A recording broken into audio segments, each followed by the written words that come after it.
I'd like to do a series, and I'd start with Jeremiah 36:23 and then go to some stories that I think you'll find interesting.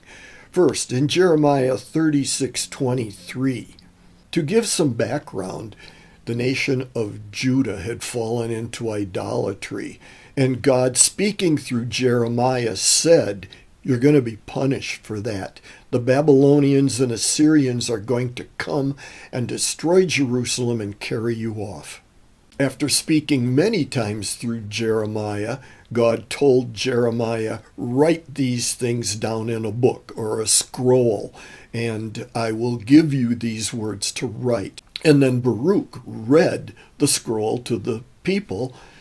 Some princes heard about it and thought, "Hey, we better tell the king about this. He needs to hear it from us before he hears it from someone else, or we're going to be in trouble." So they took the scroll to the king and read it to him. And in Jeremiah 36:23, we have the king's response. "And when Jehudi had read 3 or 4 columns, the king cut it with a scribe's knife and threw it into the fire that was in the brazier, until all the scroll was consumed in the fire." And cutting to the point of all this, this was God's word. The king had no respect for it, but cutting it up and throwing it in the fire did not change the prophecy at all.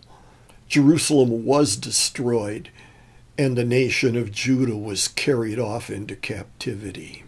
I'd like to do a series about the survivability of God's word, and I'd like to begin with a comment from this commentary app, and I will get most of the stories from that.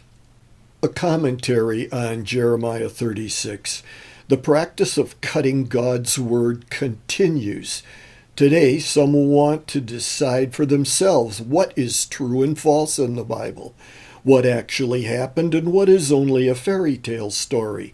Some want to decide what moral teaching should be kept for the present age in which they believe we have progressed beyond."